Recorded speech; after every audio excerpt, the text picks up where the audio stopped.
The despicable attack in New York State on Friday of Sir Salman Rushdie points to a much bigger problem in modern society, one that, as you know, I am determined to fight. It's a matter of freedom of speech itself now being under threat as the woke elite surrender to extremists terrified of being cancelled or offending a minority group.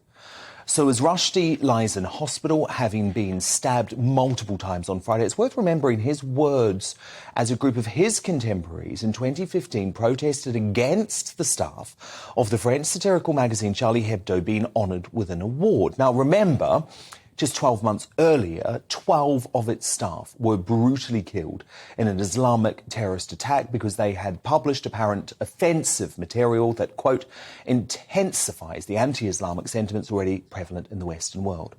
Well, Rushdie's response is just so much more pertinent after what happened to him, so I want to share it with you. He said, "This issue has nothing to do with an oppressed and disadvantaged minority. It has everything to do with the battle against fanatical Islam, which is highly organised, well-funded, and which seeks to terrify us all, Muslims as well as non-Muslims, into a cowed silence."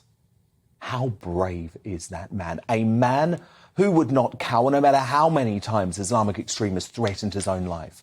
A man who spent 10 years being hidden by the British government after Iranian leader Ayatollah Khamenei issued a fatwa against him following the 1988 publication of the Satanic Verses.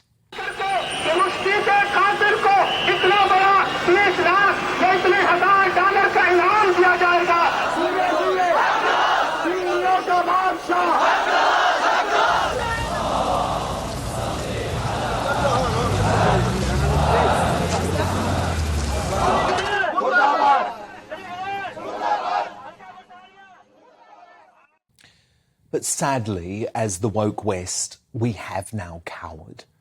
It's widely accepted no major publishing company would have the balls to print the Satanic Verses today.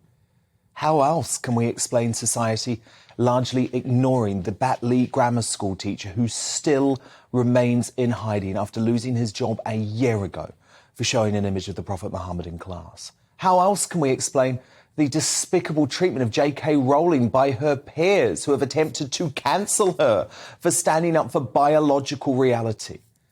These same people who mocked her after being told following the Rushdie attack on Friday by Iran-supporting Islamist extremist Mir Asif Aziz, a political activist and student based in Pakistan, who is reported as tweeting about destroying Israel. And he tweeted her, "Don't worry, you are next."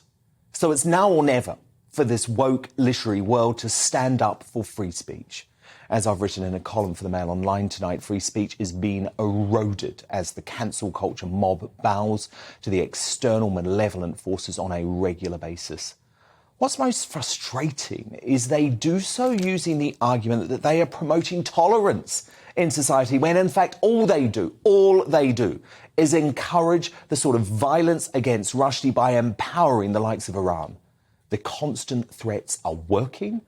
People are scared to offend. They'd rather turn on one of their own than risk being accused of transphobia or Islamophobia, which we know is a cardinal sin in Hollywood that will see you cancelled.